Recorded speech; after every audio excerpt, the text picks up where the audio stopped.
100세 시대를 살아가는 우리에게 있어서 정말 치명적인 5대 질환, 당뇨, 관절염, 치매, 비만, 암, 이것들이 다 염증과 관련된 질환이라는 거죠. 마시고 잠깐 멈췄다가 다시 빨대를 통해서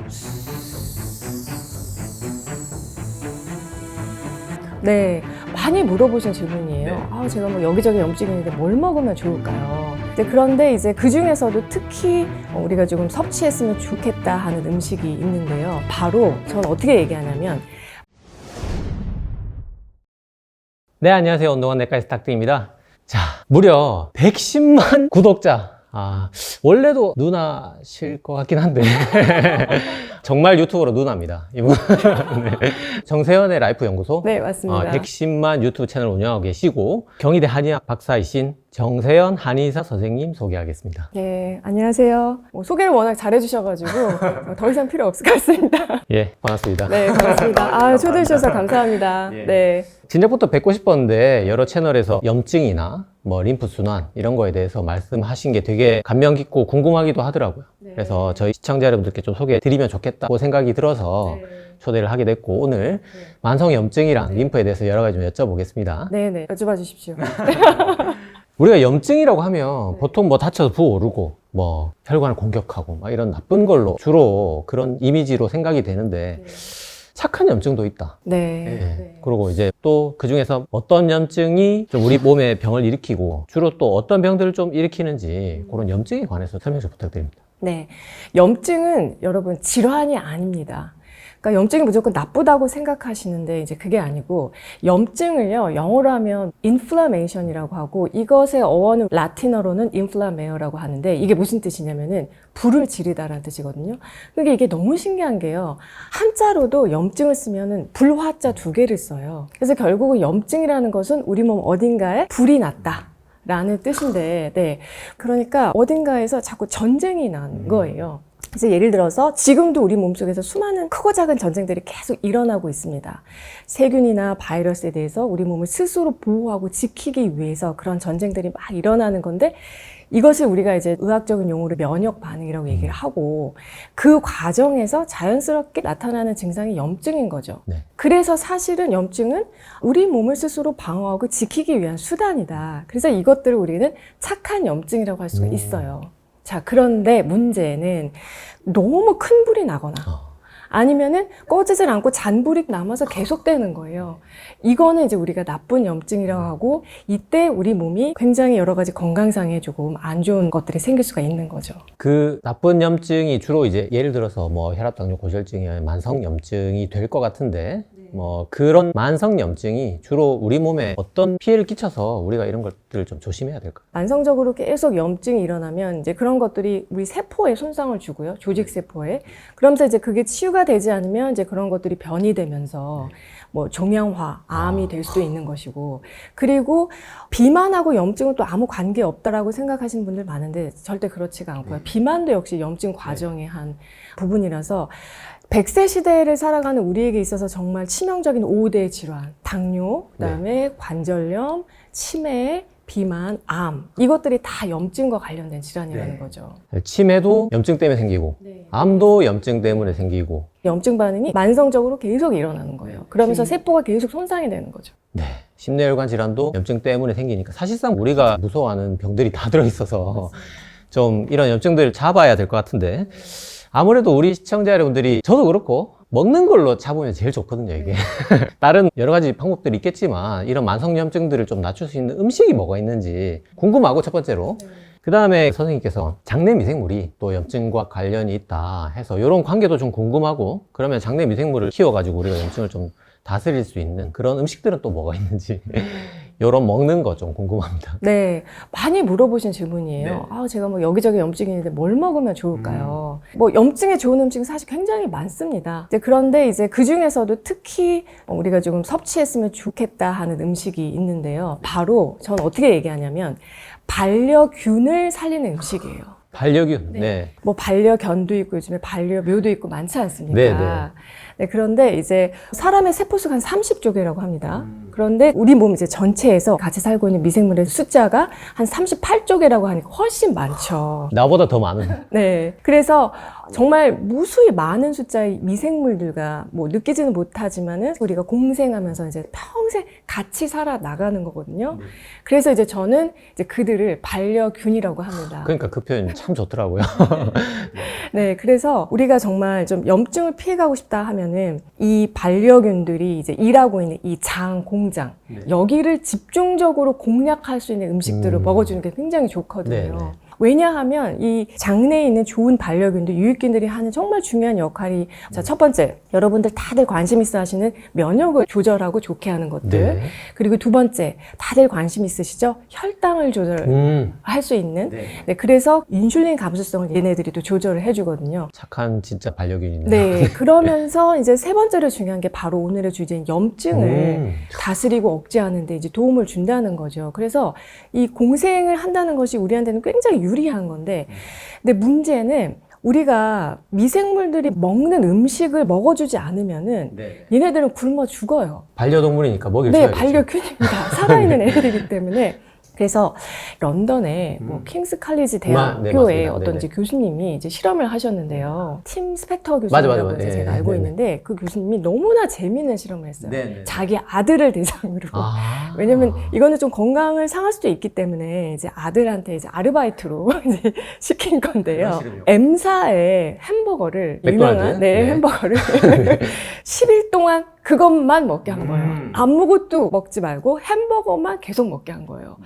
그러면서 이제 그 과정에서 이제 대변 샘플을 채취해가지고 이 장내 미생물들이 어떻게 변하는지 봤거든요. 네네. 그래서 10일이 딱 지난 다음에 이제 결과값을 보니까 원래 이제 장에는 장내 미생물 종류가 한 1,400 정도 된다고 해요.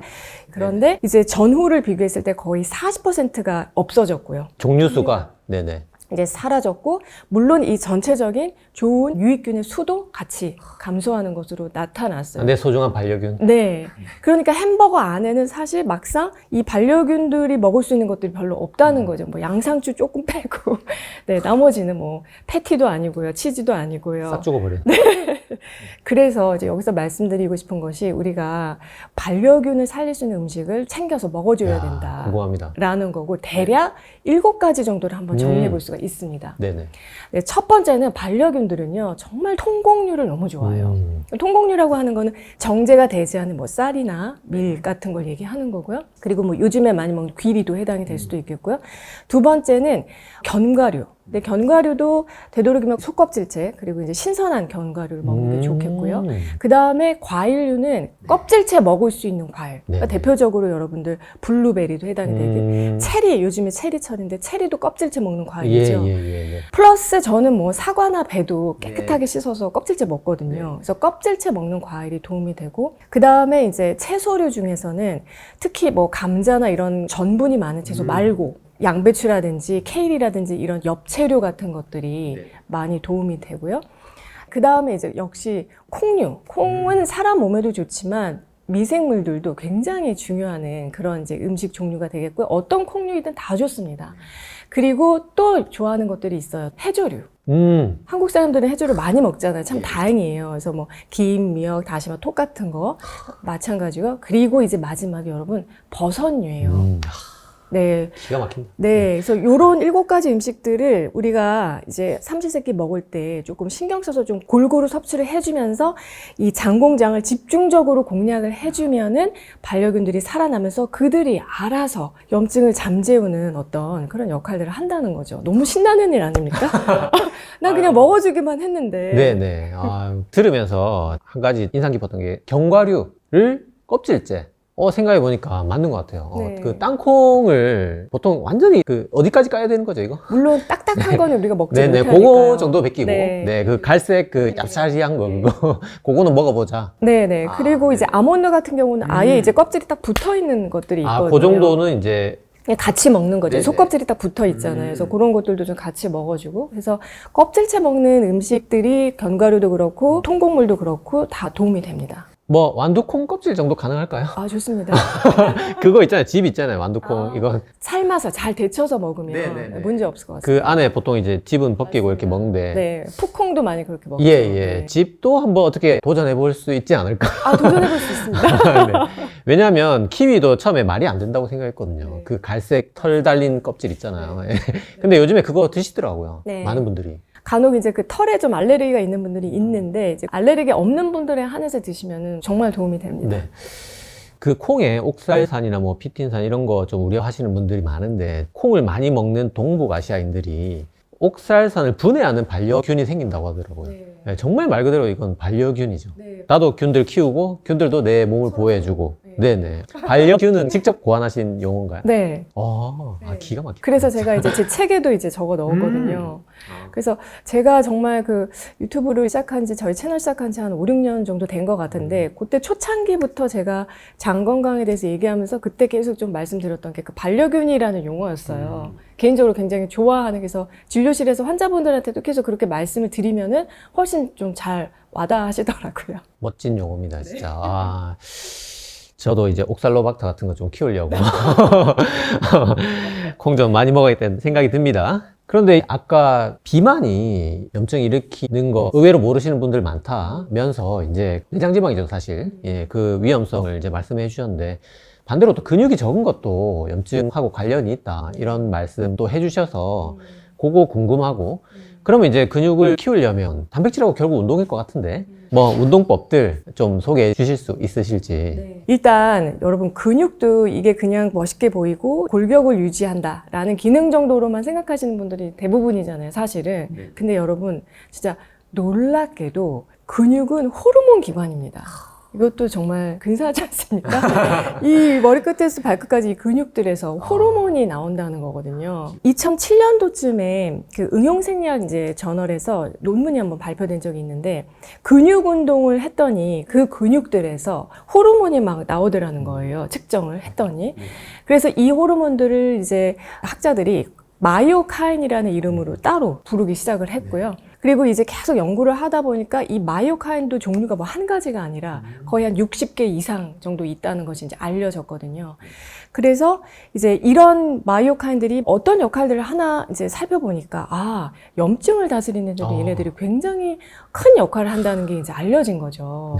네, 그래서 물론 과한 운동은 오히려 이제 염증을 생기게 할 수도 있지만 활성산소도 너무 많이 생기게 하고, 그렇지만 적절한 운동은 내가 염증을 잡고 다스리는 데 굉장히 도움이 되기 때문에 적절한 근육량을 항시 유지하는 건 굉장히 중요하다라는 거죠. 네. 그러면 이런 좀 운동법이나 더 챙겨 먹어야 될 음식 같은 거 추천해 주실 만한 게 있을까요? 운동법은 제가 이제 선생님 채널 굉장히 애청자거든요. 그래서 사실 뭐 근육 생성을 도와주는 운동이나 이런 것들은 선생님께서 워낙 말씀을 많이 잘 해주셨기 때문에 역으로 근육을 깎아먹는 운동. 요거는 좀 피해야겠다. 이런 거를 팁을 좀 말씀드리면 어떨까. 그래서 저는 한 3가지 운동은 오히려 근육을 깎아먹는다. 이렇게 좀 생각을 하는데요. 첫 번째는 오버 트레이닝이에요. 그러니까 뭐 진짜 이런 분이 계셨어요, 선생님. 걷기가 좋다고 해서 아침에 이제 조금 어르신들 이제 연세가 들고 그때 어떤 CEO 분이셨는데 이런 분들 보면은 좀 새벽 기상 하시는 분들이 많잖아요. 뭐 4시 뭐 이렇게. 근데 그렇게 하셔가지고 걷기가 좋다고 해서 막 공복에 4시간을 걸으시는 거예요. 3만보. 근데 이게 딱 뵀더니 정말 그러다 보니까 연세가 있으신데도 뱃살이 하나도 없으시더라고요. 뱃살은 없을 것 같긴 한데. 그런데 이제 문제는 팔다리가 너무 가느신 그럴 거예요. 것 같네요. 남자분이셨는데. 네. 그래서 이런 오버 트레이닝 운동도 물론 운동을 안 하는 것보다는 운동을 해야 하지만 너무 과하게 유산소 운동을 공복에 하는 것은 근육을 계속 갉아먹는 그런 이제 운동법이라는 거고요. 그 다음에 이제 2번째는 수면이 부족한 상태에서 운동을 막 억지로 하는 것. 진짜 연구가 있었어요. 그래서 잠하고 이제 근육하고 무슨 상관이야? 이제 이거를 따져본 한 뭐 72개의 그 논문들을 다시 메타 분석한 어떤 결과를 보니까 숙면을 취하지 못하면은 염증 지표들이 더 많이 생긴다라는 거. 그리고 우리 몸에서 지방 생성은 더 많이 되고, 그러니까 지방 분해가 잘 안 되는 거죠. 그리고 근육 합성은 잘 안 되고. 뭐 이런 결과들이 나쁘다, 나왔어요. 진짜. 네. 그런데 여기서 주목. 더 재밌는 것은 그렇다고 해서 그러면 많이 자면 좋은 건가? 그것도 아니라는 거죠. 그래서 물론 사람마다 뭐 유전자 차이도 있을 수 있고 조금 편차는 있을 수 있지만 그냥 평균적으로 얘기했을 때 8시간 이상 자는 거는 조금 근육 합성 측면에서 보면은 오히려 좀 마이너스가 될 수 있다.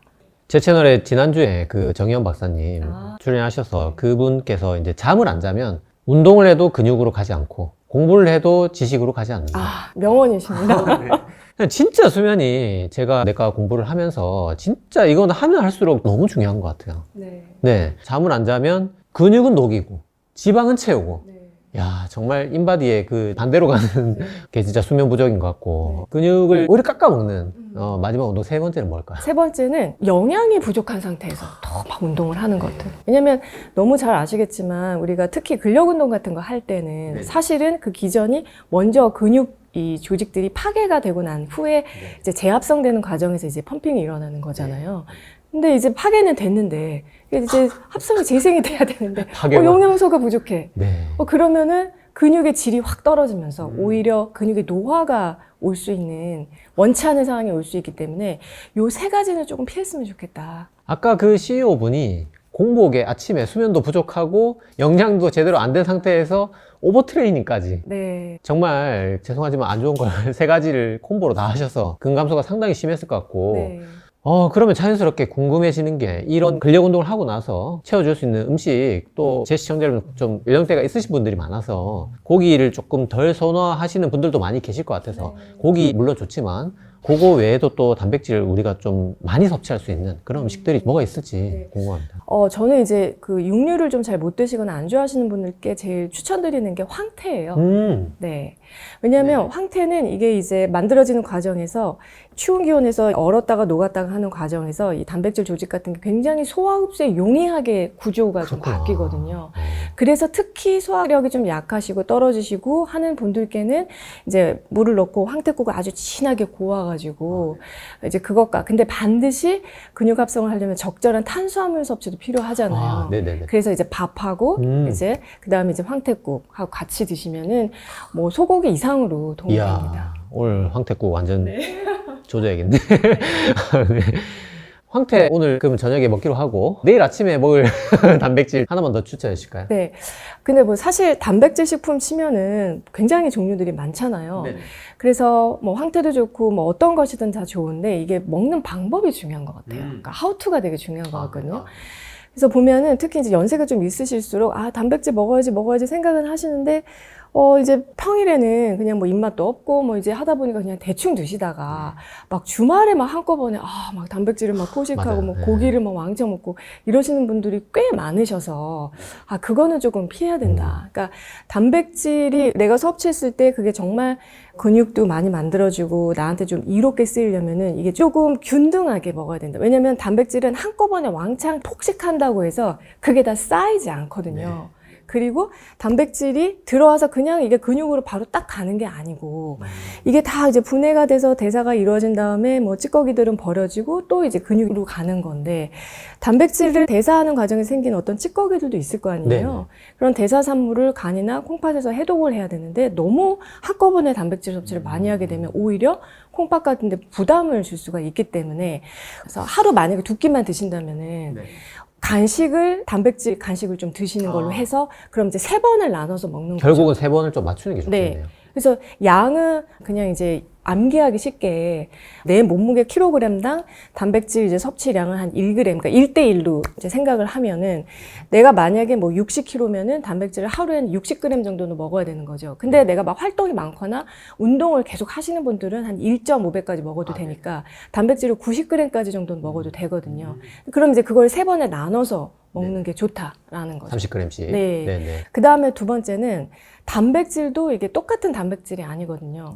그래서 오죽했으면 단백질 점수라는 게 있어요.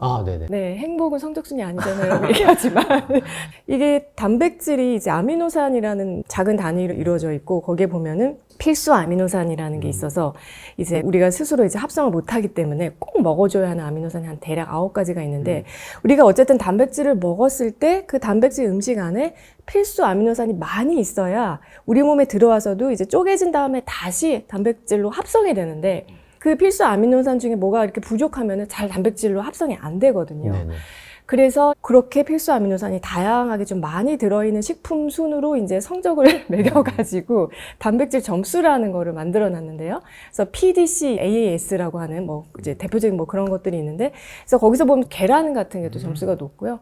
그 다음에 이제 대두 단백질, 콩 단백질 이런 것들이 높아서 좀 그렇게 점수가 높은 것들 위주로 먹으면 좋겠다가 이제 좀 두 번째 말씀드리고 싶은 건데, 세 번째는 이제 연장성상에서 그렇다고 그럼 단백질 점수가 저기 아래에 있는 거를 그런 음식을 먹으면 그건 아무 소용 없는 거냐. 그렇잖아요. 그럼 네. 맨날 나는 계란만 먹고 뭐 고기만 먹고 이래야 되냐. 절대 그렇진 않습니다, 여러분. 왜냐면요. 진짜 맞는 것 같습니다. 네. 쌀에도 단백질이 들어 있어요. 네네. 그런데 이제 쌀에는 리신이라는 게 부족하거든요. 네네네. 그런데 콩에는 리신은 아주 많고요. 대신에 또 부족한 아미노산이 메티오닌이라는 아미노산이에요. 그러니까 밥을 지을 때 콩을 넣어서 우리가 콩밥을 지어서 먹으면 환상의 굉장히 궁합이. 네, 환상의 궁합이 딱 되는 거죠. 필요한 아미노산들이 다 있으니까 싹 들어왔을 때 단백질 합성이 잘 되고 그래서 근육에도 많이 도움이 되는 거죠. 그래서 쌀은 단백질 점수가 매우 낮지만 걱정할 필요 없다. 서로 상호 보완할 수 있는 단백질 음식끼리 먹어주면 되는 거거든요. 그리고 또 뭐 있어요? 된장국도 콩 베이스잖아요. 그렇기 때문에 저희가 쌀밥을 먹을 때 된장국을 먹는 거는 너무나 좋은 사실 궁합이 되는 거거든요. 된장찌개 같은 거. 그리고 만약에 이제 쌀이 아니라 밀이다. 밀은 상호 보완이 굉장히 잘 되는 게 땅콩이에요. 아까 견과류 땅콩 말씀하셨잖아요. 예, 예. 그래서 우리가 뭐 이제 통밀빵 같은 거 먹을 때 땅콩잼을 좀 발라서 먹는다든지 이야, 네, 그러면 이제 기가 그게 막히네. 단백질 섭취 측면에서는, 왜냐면 밀에도 단백질이 있기 때문에 굉장히 도움이 된다는 거죠. 그래서 단백질도 궁합을 맞춰서 먹으면 좋다라는 겁니다. 그 통밀빵에 땅콩잼 발라 먹고 콩밥 만들어 먹고 하는 게 뭔가 우리 선조님들도 그걸 알고 드신 건지. 어떻게 다 알고 드셨을까? 네네. 은근히 알게 깜짝깜짝 모르게 놀래요, 진짜. 예, 네. 내려온 지혜가 아니었나 싶고 세상에 쓸모없는 건 없다. 네. 그런 말이 뭔가 좀 뭉클하기도 하고. 물론 이제 콩밥만 먹어가지고 단백질 양이 부족할 수 있으니까 황태 같은 걸 챙겨 먹어야겠지만 그 쌀과 콩만으로 이진 그 콩밥도 단백질이 꽤 있고 또 궁합도 좋은 식품이 맞는 것 같습니다. 네. 네. 좀 전에 잠을 못 자면 근육이 녹고 지방이 쌓인다는 말씀 잠깐 해주셨는데, 이런 만성염증에 뭐 식단, 운동, 뭐 수면도 잠깐 말씀하셨지만 이거 외에 또 뭐 스트레스라거나 내 염증을 다른 방법으로 조금 더 낮춰보고 싶다, 이런 또 다른 방법이 좀 있을까요? 네, 이런 질문들을 하시거든요. 아니, 식단도 정말 열심히 내가 탁탁탁 노력해서 먹고, 그 다음에 운동도 정말 성실하게 매일매일 하는데 왜 나는 여전히 염증에 시달리느냐. 네. 그런 질문 하시는 분들이 꽤 있으시거든요. 네네. 근데 거의 많은 경우에는 이 두 가지가 문제가 될 경우가 있습니다. 하나가 평상시 스트레스 지수가 굉장히 높거나, 그 다음에 이제 두 번째는 아까 근육하고도 말씀드렸는데 수면이 너무 부족한 경우. 네. 그래서 이 두 가지가 생활 습관이 뭔가 잘 잡히지 않아도 염증이 잘 생길 수가 있어요. 수면이 아까 부족하면은 지방이 잘 분해가 안 되고 근육 합성이 잘 안 된다라고 말씀드렸는데, 역시 수면이 부족하면은요 몸속에서 막 올라가는 것들이 있는데 바로 염증성 지표들이에요. 그런 것들이 수면이 부족하면 할수록 조금씩 계속 올라가서 뭐 저희 쪽 용어로 얘기할 때는 점점 이렇게 염증성 체질로 이제 변한다. 뭐 조금만 해도 옛날엔 안 그랬는데 왜 자꾸 염증이 생기는 거죠. 네, 그럴 수가 있습니다. 그래서 어제도 제가 이제 어떤 환자분을 뵀는데 진료실에서 그런 질문을 하시는 거예요. 여기 이 귀 뒤쪽이 가만히 있어도 하루 종일 쿡쿡쿡 쑤시면서 아프다는 거예요. 왜 갑자기 이제 이러는지 본인은 모르겠다고 막 얘기를 하시는데, 가만히 얘기를 들어봤더니 거의 여름 들어서면서 한 달 동안 잠을 제대로 못 잔 거예요. 그래서 제가 아마도 수면 부족으로 피로가 누적돼서 이제 그런 것들이 원인이 되어서 염증이 생겼을 가능성이 있다라고 말씀을 드렸거든요. 네네. 네, 뭐 수면 부족이 원인이 되는 거죠, 이럴 때는. 좀 수면이나 뭐 스트레스나 뭐 해결하는 방법 얘기하면 또 뭐 1시간 이겠지만 조금 뭐 영상 보시는 분들이 그래도 한 가지 정도 팁을 조금 주실 만한 게 있을까요?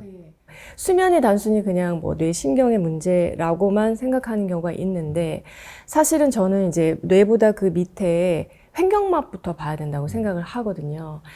우리가 호흡을 하면은 횡격막이 이제 충분히 내려갔다가 올라왔다가 이제 이런 과정을 통해서 호흡이라는 걸 하게 되는데, 평상시에 너무 긴장을 많이 하거나 불안, 초조, 스트레스 이런 것들에 너무 시달리면은 횡격막이 충분히 복부까지 내려가지를 못해요. 네, 그래서 어떤 호흡을 하게 되냐, 계속 얕은 호흡, 그러니까 이 어깨나 폐 상부 쪽만 이렇게 들썩들썩 하면서 하는 그런 호흡을 하게 되고요. 그게 굉장히 오래되면 아예 횡격막이 잘 내려오질 않습니다. 아, 네, 그래서 이게 심한 분들은요, 이렇게 표현을 해요. 아, 여기 뭐가 있는지 모르겠는데, 그냥 여기 주변으로. 그러니까 본인은 거기가 횡격막인지 모르시는 거죠. 여기가 뭐가 띠가 도는 것처럼 뭐가 이렇게 답답해요. 결려요. 이렇게 얘기를 하시거든요. 그래서 숙면을 도와줄 수 있는 이제 방법 중에 하나가. 제가 그렇습니다. 제 횡격막 좀 내려주세요. 그래서 제가 네네. 횡격막 운동을 좀 해보십시오라고 권유를 네네. 많이 드리는데, 네네. 말 그대로 팔다리 운동하는 것처럼 횡격막도 운동을 하는 거죠. 근데 횡격막은 어떻게 운동을 시키느냐. 우리가 흔히 뭐 복식 호흡이라고 하는데, 이제 복식 호흡을 할 때 억지로 이제 하면 오히려 좀 문제가 될 수 있고요. 그래서 사실 가장 간단한 좋은 방법은 빨대를 이용하는 거예요. 그래서 이 이제 빨대를 통해서 네네. 숨을 들이마시고 숨을 내뱉으면은 이 빨대관이 굉장히 가늘지 않습니까? 네네. 그러니까 원래 수도꼭지가 컸다가 되게 가늘어진 거예요. 이 되게 가늘어진 그 관을 통해서 숨을 뱉어내야 되기 때문에 숨이 의도적으로 굉장히 천천히 그리고 길게 뱉어지는 그냥 물고만 있으면 되는 겁니까? 아니요. 빨대를 통해서 입을 통해서 숨을 마시고요. 마시고 잠깐 멈췄다가 다시 빨대를 통해서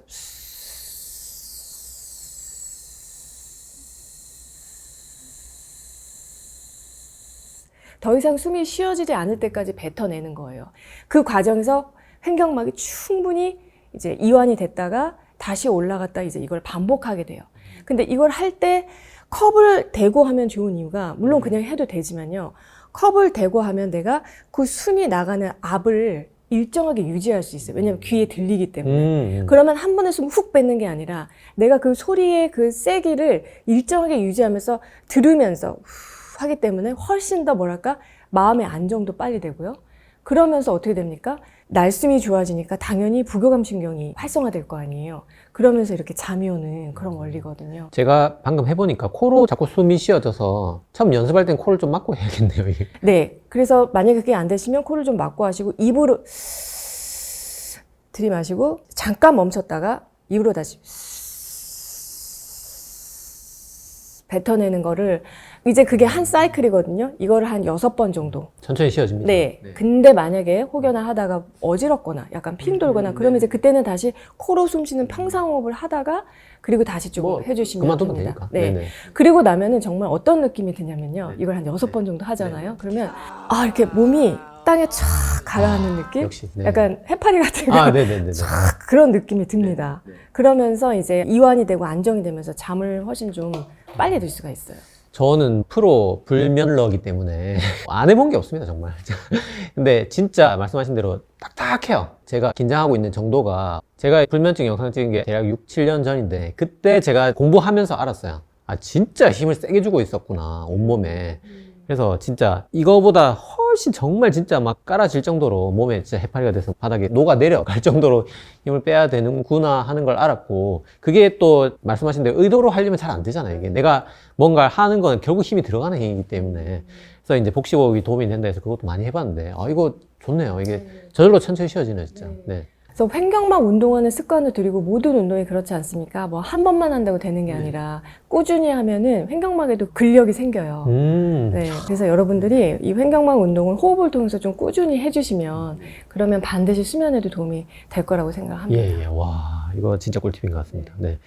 오늘 제가 염증하고 림프를 좀 여쭤보려고 했거든요. 그래서 이제 림프에 대해서 조금 여쭤보겠습니다. 이게 결국 또 관련이 있을 것 같아서. 너무나 밀접한 관련이 있습니다. 네네. 이 림프라고 하면 사실 시청자 여러분들 못 들어보신 분이 아마 태반일 것 같아요. 저도 사실은 이제 의사들도 소위 말해서 그냥 막 이거에 대해서 깊게 생각을 안 해본 의사들도 많을 것 같은데, 림프가 뭐고, 림프절이 뭐고, 림프 순환은 또 뭐고, 이게 또 만성염증과는 또 어떤 관련이 있는지 림프에 대해서 조금 설명 부탁드립니다. 네.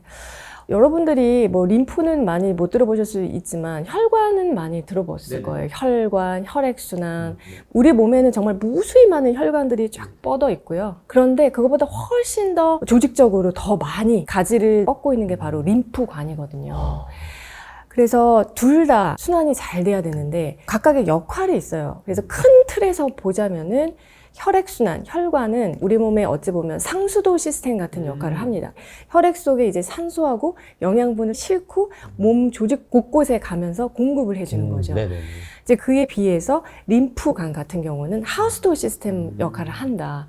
그래서 한번 이제 혈관 속에 있던 혈액이 쫙 걸러져서 이제 림프관으로 넘어가면은 거기서 이제 하는 역할이 그런 안에 있던 노폐물이나 찌꺼기들을 한번 쫙 걸러가지고 배출하는 게 주된 역할이거든요. 네네. 그래서 우리가 하수관이 막히면은 큰일 나잖아요. 네네. 그런 것처럼 림프 순환이 막히면 찌꺼기 같은 것들이 많이 몸에 쌓일 수가 있기 때문에 그로 인해서 염증이 잘 생길 수가 있고 네. 이제 그런 것들이 계속 반복되면 이제 만성 염증이 계속 될 수가 있기 때문에 림프 순환하고 염증은 사실 굉장히 뗄래야 뗄 수 없는 관계가 있습니다.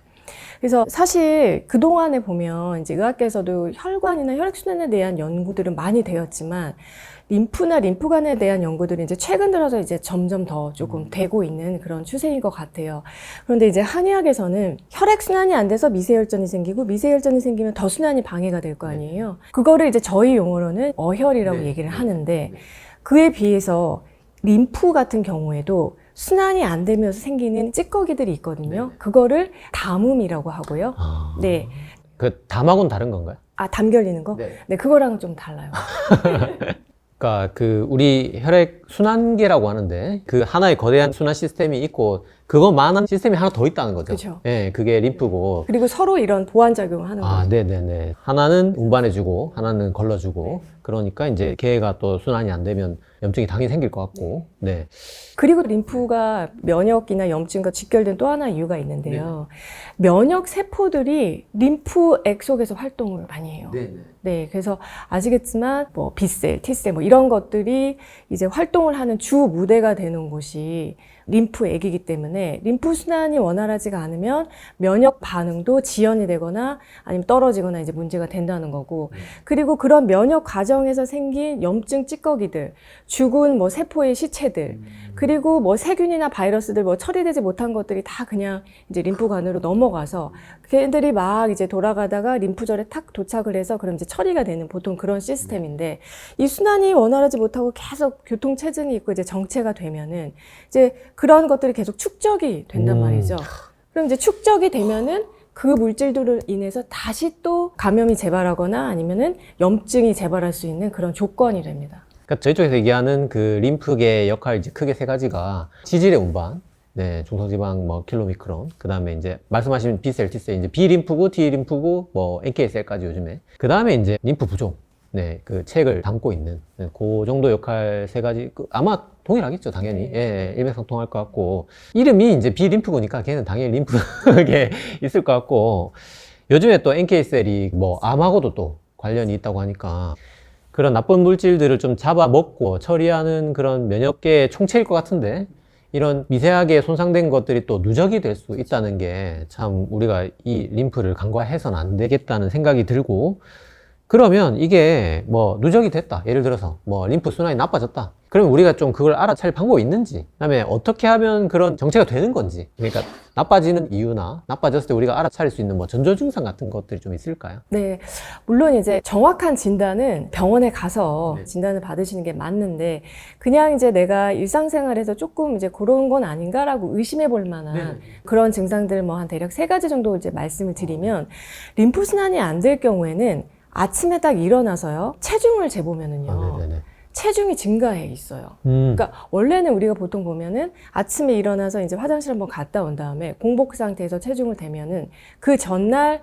내가 이제 일상에서 활동했을 때 체중과 아니면 그 전날 저녁과 비교를 했을 때 체중이 1kg, 많게는 뭐 1.5kg, 2kg까지 줄어야 돼요. 자기 전과 비교해서 비교했을 늘면. 그쵸. 그거는 이제 밤새 자는 동안에 특히 이제 림프순환이 굉장히 안 됐다, 정체 있었다. 그래서 원래는 배출돼야 될 것들이, 그래서 아침에 일어나자마자 그렇게 딱 모아놓았던 것들을 딱 배출해야 되는데 그게 안 된 거죠. 그래서 원래는 전날 체중보다 아침 체중이 줄어있고, 먹으면 체중이 더 올라가. 그러다가 다시 자고 나면 또 줄어. 그렇기 때문에 일정하게 우리가 체중이라는 걸 유지를 하는 건데. 그러니까 전날 아침과 비교하는 게 아니고 전날 밤하고 비교했을 때 이제 화장실 갔다 오면 당연히 이제 화장실 갔다 온 만큼 줄어야 되는데 갔다 와도 네, 이게 밤보다 더 늘었다는 거죠. 줄어있지가 않은 거예요. 아니면 그냥 똑같은 체중이든지.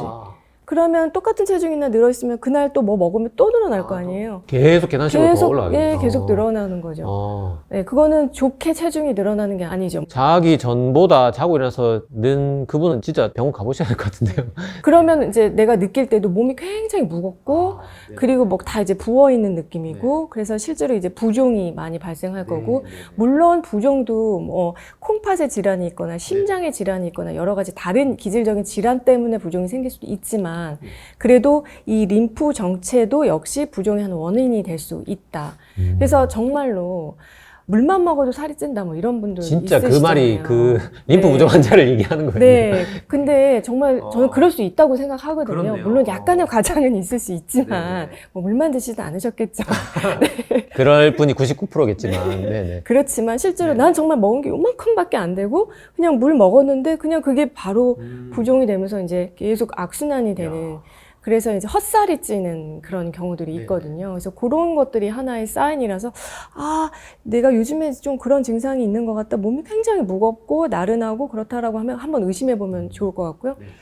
그 다음에 이제 두 번째는, 여러분 지금 우리 닥터딩 시청자 여러분들도 한번 림프 절이 있는 중요한 부위를 같이 만져봤으면 좋겠는데, 이제 촉지해 보면 되거든요. 그래서 제일 중요한 부위가, 여러분 이제 팔을 들어서 여기 이제 겨드랑이에 있는 부위, 여기가 온폭 들어가 있잖아요. 근데 이제 이렇게 엄지손가락을 여기로 지그시, 너무 세게 누르지 마시고 그냥 지그시 눌렀을 때 여기가 유달리 아파 이러시는 분들이 있어요. 아니면 눌렀을 때 여기가 아주 유연하게 쑥 들어가는 게 아니라, 정확하게, 그러니까 겨드랑이 바로 말단인가요? 바로 옆에? 그러니까 팔을 잡는 건데 엄지손가락으로는 여기 이제 아. 온폭 함몰된 부위. 엄지손가락이 겨드랑이를 들어가게 팔 잡는 거네요? 네네. 아, 네네. 그래서 거기를 눌러주면은 이게 쑥 깊이 들어가거든요. 거기 함몰되어 있기 때문에. 네네네네. 근데 거기가 굉장히 중요한 림프절이 있는 곳인데, 이게 쑥 들어가는 게 아니라 되게 딱딱하거나, 야. 여기가 눌렀는데 아파, 통증이 느껴져. 혹은 어떤 분들은 오히려 여기가 이렇게 달걀만하게 폭 튀어나온 분들도 있어요. 했는데 이게 쏙 진짜 들어가 있는 게 무섭다. 아니고요. 네. 네, 그런 분들은 다 이제 이 부분이 순환이 정체해서 부어 있고, 그게 오래되다 보니까 딱딱해지고 경화되고 아픈 겨드랑이가 거거든요. 달걀만큼 튀어나온 분은 빨리 병원 가셔야 될 것 같은데요. 네. 그래서 이제 여기 겨드랑이나 아니면 여기 사타구니 있는 부위, 서해부, 여기도 이제 엄지손가락 마찬가지로 여기를 꾹 눌러보면은 안쪽을, 근데 여기가 딱 눌렀는데 그냥 시원하다는 느낌보다는 뭔가 아프고 딱딱하다. 네네. 뭐 이러면은 여기도 이제 굉장히 좀 정체가 돼 있을 경우가 많아요. 그래서 이제 특정 부위를 눌렀는데 통증이 느껴지는 경우에도 이게 림프순환이 좀 안 되는구나. 좀 한번 의심을 해볼 수가 있고요. 네네. 그리고 오늘의 이제 주제죠. 여기저기 이유 없이 만성염증이 자꾸 생긴다. 근데 이제 대표적으로요, 피부 쪽으로도 많이 생길 수 있어요. 두드러기 같은 거. 두드러기가 이유 없이 계속 생기는. 그렇습니다. 제가. 네. 네네. 그래서 그냥 툭툭툭툭 두드러기가 생기는 거죠. 라든지 아니면 원래 안 그랬는데 자꾸 뭐 어딘가가 가렵거나. 그렇습니다. 네네. 물론 가려움증도 뭐 여러 가지 이유가 있을 수 있습니다만은, 그렇게 원인을 알 수 없는, 그래서 병원에 가봤는데도 원인을 뭐 잘 모르겠다라고 하시고, 그런 염증들이 자꾸 여기저기 생겼을 때는 이것도 역시 림프가 가는 길은 다 그런 것들이 생길 수 있거든요. 물론 이제 두드러기나 염증이 생겼다고 해서 다 림프 문제는 아니겠지만, 이제 의심해 볼 수 있는 증상 중에 하나 정리하면, 전날 저녁보다 아침이 몸무게가 줄지 않은 경우, 그러니까 똑같거나 더 는 경우, 이분은 사실 물론 이제 림프 부종 당연히 가능할 것 같고, 뭐 콩팥이나 심장, 신부전 이런 분들도 이제 림프 부종이 아닌 또 우리 함요 부종이라고 하는 그런 것들이 생길 수가 있기 때문에, 어찌 됐든 뭐 림프 부종이든 뭐 다른 그냥 부종이든 이분은 빨리 병원 가셔야 될 것 같고, 두 번째가 애과나 이제 겨드랑이나 이제 사타구니를 엄지손톱으로 눌러봤을 때 시원한 느낌이 아니라 뭐 불룩 튀어나왔다든지 아니면 뭐 통증이 생긴다든지, 이런 분도 제 생각에는 빨리 병원 뭐 선생님한테 가시거나 아니면 근처 병원을 빨리 가보시는 게 좋을 것 같고, 세 번째는 이제 이유 없이 자주 재발되는 알레르기나 피부 염증, 뭐 두드러기 같은 것들, 이런 거 뭐 특히 세 가지가 다 있으면 강력히 림프의 문제를 좀 의심을 해볼 수 있을 것 같고, 제가 두드러기하고 막 가렵고 막 피부가 올라옵니다. 그래서 너무 진짜 그 다음 내용이 궁금한데, 이런 림프 문제를 해결할 수 있는 데 도움이 되는 음식도 좋고 좀 방법이 있을까요? 림프 순환을 좋게 하는 이제 생활 습관도 있는데 오히려 이제 좀 피해야 될 것들을 먼저 말씀을 드리면 연결해서 그러면 이제 좋게 하면 되겠구나 우리가 좀 생각해 볼 수 있어서 이게 흔히 하지만은 생각하지 못하는 좀 그런 습관들이 있거든요. 이제 우리 앉아 있을 때 이거 있죠. 이렇게 탁 해가지고 이렇게 하는 거. 네. 그런 분들은 이미 너무 자세가 그렇게 다 틀어져가지고 그렇게 돼 있을 가능성이 있습니다. 근데 어쨌든 연구 결과들을 보면요. 하루에 2시간 이상 앉아 있는 것만으로도 그냥 쭉 앉아 있는 거죠. 그러면은 림프순환이 뚝 떨어지는데요. 몇 퍼센트가? 30%가 그냥 뚝 떨어지는 거예요. 2시간 앉아있으면. 근데 제가 보기에 우리 선생님도 워커홀릭이셔가지고 막 이렇게 뭐 하고 저희 10시간도 앉아있는데 하다 보면은 그냥 계속 앉아 계실 것 같거든요. 네네. 그래서 사실은 이미 자식 생활을 많이 하는 경우에는 림프순환이 굉장히 약할 수밖에 없거든요. 그런데 하물며 다리를 계속 꼬고 앉아있다. 양반다리는 어떻습니까? 양반다리도 마찬가지입니다. 네. 그렇게 되다 보면은 다리 이제 꼬고 앉거나 아까 양반다리 같은 경우에도 이 하체에서 이 사타구니 쪽에 림프절로 잘 모여들어서 순환 배출이 돼야 되는데 일단 골반이 뒤틀리잖아요. 이제 다리를 꼬면 골반이 뒤틀리고 그리고 양반다리도 그 모양 자체가 각을 이루기 때문에 이제 순환이 원활하지가 않죠. 잘 정체되기 때문에 그리고 또 한 가지는 다리를 꼬고 앉으면 그 압박되는 부위가 있지 않습니까? 네, 꼬고 앉으면서 서로 이렇게 딱 닿는 압박되는 부위. 그 부위에 특히 림프관, 뭐 정맥뿐만 아니라 림프관도 딱 압박이 완전히 확 눌리기 때문에 눌린 상태로 그냥 계속 몇 시간이 되면은 이거는 그냥 차단되는 거거든요. 림프순환이. 그럼 어떻게 하면 좋으냐?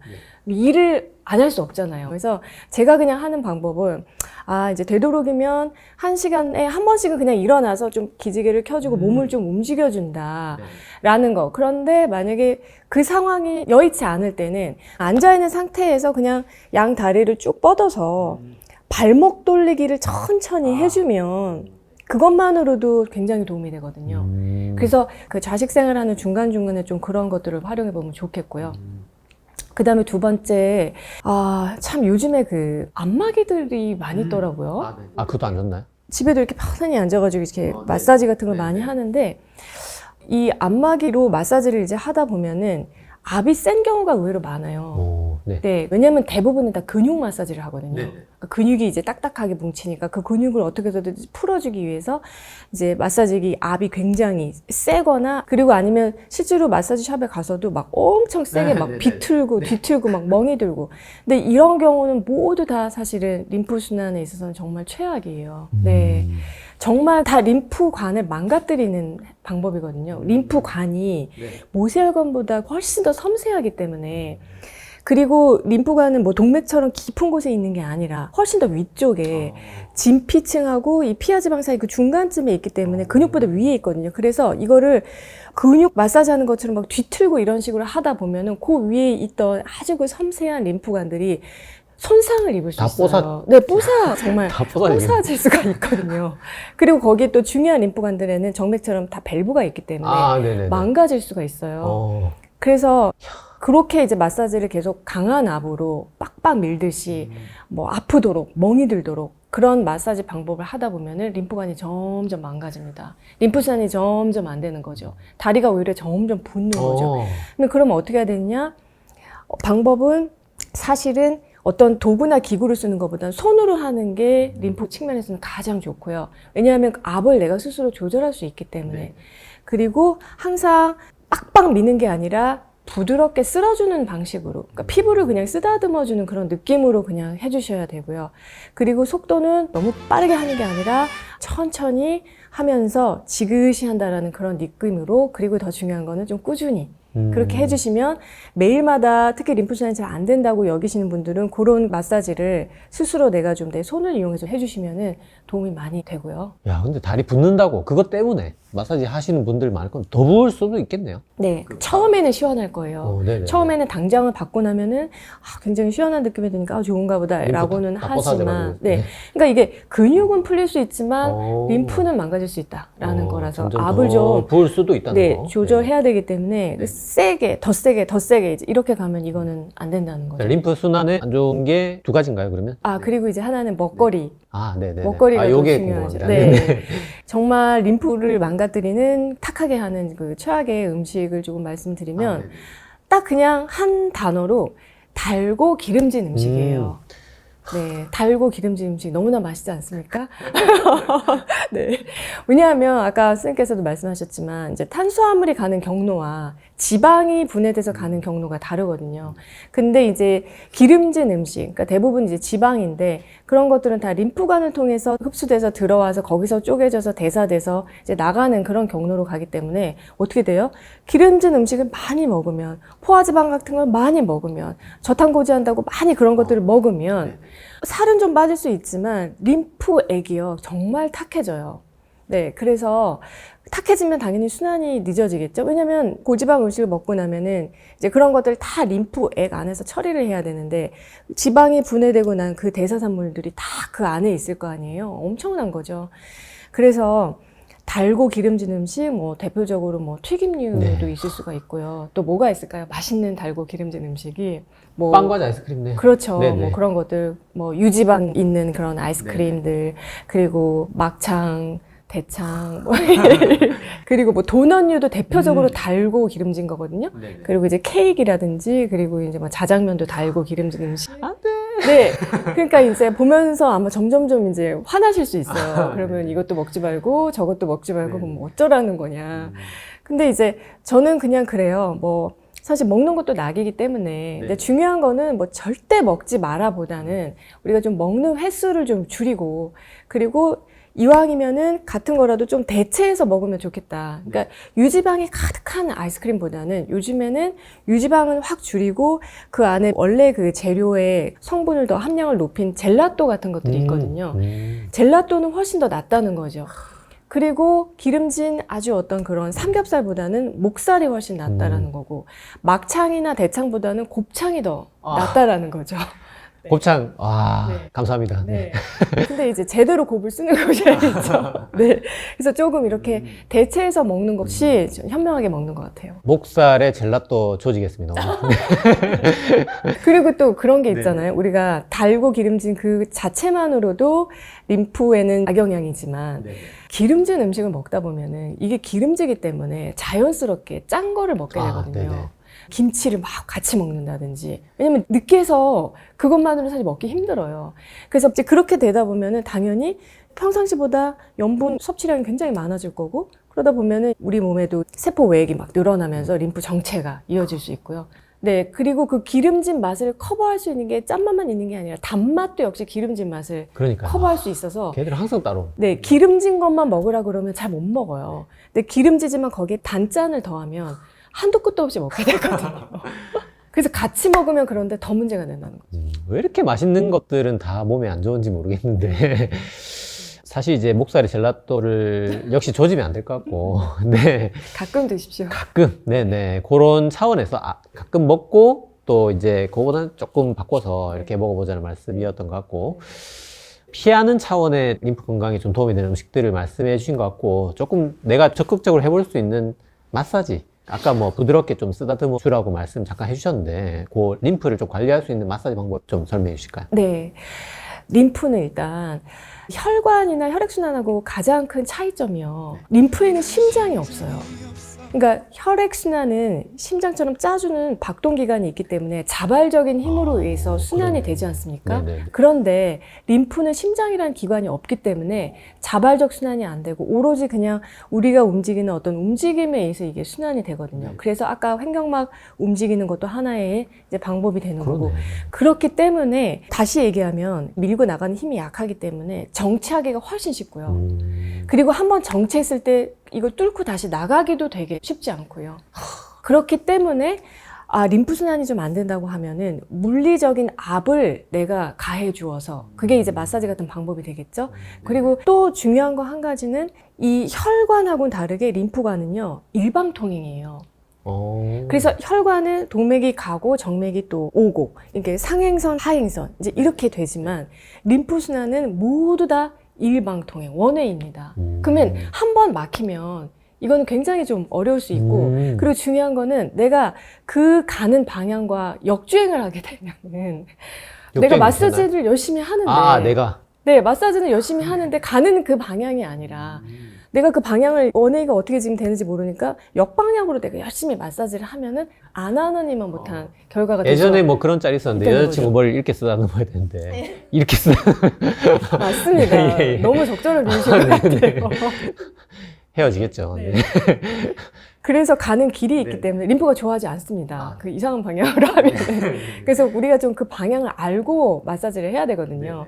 그래서 오늘 그 림프 마사지 혹은 저는 이제 림프 체조라고 하는데 그걸 좀 보여드리면서 여러분이 제일 신경 써서 같이 좀 보셨으면 하는 건 그 방향이에요. 아, 방향이 몸의 저 부위에서는 이렇게 돼야 되는구나. 그것만 알면 사실 굉장히 쉽습니다. 야, 진짜 궁금합니다. 생각도 못 했던 것 같아요. 네네. 네.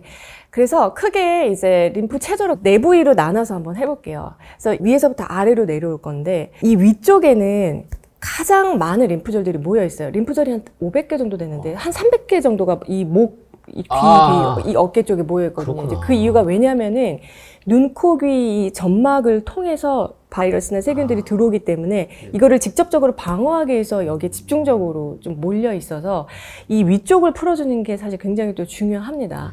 그래서 이제 시작을 해보면 먼저 이 목 부위부터 풀어줄 건데요. 평상시에 굉장히 이 목 근육이 딱딱하고 긴장되고 뻣뻣해 있으면은 아무리 림프 체조를 해도 효과가 떨어져요. 그래서 먼저 스트레칭을 통해서 풀어주는 걸 하고 나서 하는 게 좋거든요. 그래서 한번 같이 해볼까요? 네.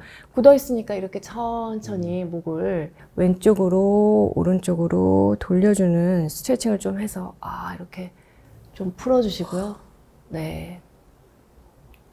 이제 좌우로 그리고 아래로 위로 이렇게 해서 이제 목 근육을 한번 풀어주신 다음에 네네. 손을 컵 모양으로 이렇게 동그랗게 이제 만드시고요. 그리고선 그냥 부드럽게 툭툭툭 친다는 느낌으로 이 머리 뒤부터 귓부터 해서 톡톡톡 쳐서 여기 이제 쇄골뼈까지 내려오시는 거예요. 그래서 톡톡톡톡 네, 톡톡톡톡 그리고 이제 반대도 역시 만들어서 톡톡톡톡 쳐주시면 됩니다. 톡톡톡톡 톡톡톡톡 이렇게 쳐주시고 이제 양손을 이 머리 뒤부터 해서 쓰다듬는 느낌으로 이렇게 귀 뒤부터 해서 목해서 여기 쇄골까지 그래서 스스로 내 머리를 쓰다듬어 준다라고 생각해서 이렇게 하시면 되는데요. 이거를 굳이 너무 센 압으로 하실 필요 없어요. 그냥 내가 이 림프에게 가는 물기를 모아준다라는 느낌으로 하시면 돼요. 그래서 상부위는 이렇게 하시면 되고요. 그 다음에 이제 겨드랑이 쪽은 어떻게 하냐면 여기도 역시 이쪽 어깨 부위, 이 겨드랑이 쪽이 많이 굳어 있는 분들이 있거든요. 그래서 여기도 스트레칭을 해주면 좋은데 이 스트레칭도 간단합니다. 팔을 양쪽으로 쭉 벌린 다음에 크게 원을 그려서 쭉 돌려주시면 돼요. 그러면 정말 시원하시죠? 네. 시원하시죠? 네, 이렇게 해서 3번, 5번만 쭉 일단 돌려준 다음에 그리고 나서 이제 한 팔을 들어주시고 반대 손으로 컵 모양으로 만든 다음에 툭툭툭 겨드랑이까지 툭툭 쳐주시면 돼요. 이렇게. 이거를 거꾸로 하면 안 된다는 거죠? 네, 안 되죠. 이 방향입니다. 겨드랑이 쪽으로 모아주셔야 돼요.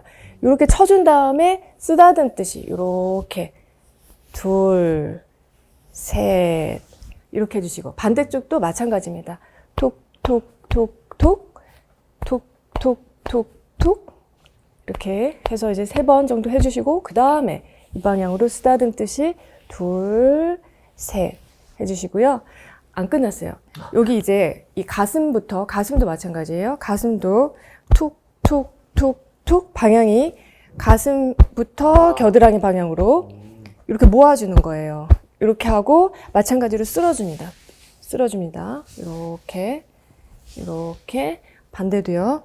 툭툭툭툭 툭툭툭툭 툭툭툭툭 모아줍니다.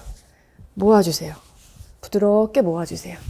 네, 이게 이제 마사지가 되고 자, 3번째 부위는 이제 복부인데요. 이 복부도 역시 여기도 굉장히 굳어 있는 분들이 있거든요. 그래서 복부는 이제 스트레칭을 양 팔을 이제 머리 위로 올린 다음에 이렇게 아래로 쭉 내려가시면서 배를 홀쭉하게 만들어주세요. 그럼 스트레칭이 됩니다. 그리고 다시 올라오셔가지고 그다음에 이제 반대로 뒤로 쫙 넘어갈 수 있는 만큼 쭉 넘어가시고요. 그 다음에 이제 옆으로 복부 스트레칭 하는 겁니다. 반대쪽으로 스트레칭. 네, 이렇게 해서 한번 풀어주신 다음에 배꼽 위, 복부 있죠? 상복부. 네, 상복부는 다시 겨드랑이 쪽으로 모아주는 거예요. 그래서 컵 모양으로 만들어준 다음에 툭, 툭, 툭, 툭, 툭, 툭, 툭, 툭, 툭, 툭, 툭, 툭, 툭, 툭, 툭, 툭, 툭, 툭. 그 다음에 마찬가지로 모아준다, 쓸어준다 라는 느낌으로 물기를 모아준다. 반대쪽으로 툭, 툭, 툭, 툭, 툭, 툭, 툭, 툭, 툭, 툭. 여기 림프 정체되어 있는 분들은 되게 아플 거예요. 여기 이렇게 툭툭 칠 때도 좀 아프실 수 있어요. 네. 네, 이렇게 하시면 되고요. 그 다음에 배꼽 아래 하복부. 하복부는요, 배꼽 아래는 위로 모아주는 게 아니라 이 사타구니로 모아주는 거예요. 그래서 이거는 좀 서서 하시면 좋고요. 그래서 이제 양손으로 아랫배부터 사타구니까지 톡톡톡 쳐주시면 됩니다. 톡톡톡톡. 네. 보시는 분들은 한번 일어서서 그렇게 해주시고요. 제가 서서 해볼까요? 네. 그렇죠. 이렇게 해주시고 마찬가지로 아랫배에서 사타구니까지 밀어서 지그시 밀어주시면 되고요. 그 다음에 이제 마지막 다리 하체 쪽인데요. 네. 그래서 아래쪽은 일어서서 하시면 좋고 네. 서해부도 스트레칭부터 좀 해주면 좋은데요. 아, 여기도 네네. 저희가 앉아 있으니까 굉장히 굳어 있잖아요. 네네네. 여기를 푸는 너무 간단한 방법은요. 다리 한쪽을 앞으로 내주시고 그냥 이렇게 앉아주시면 돼요. 그 대신에 뒷다리는 쭉 펴주시면은 여기가 늘어나게 돼요.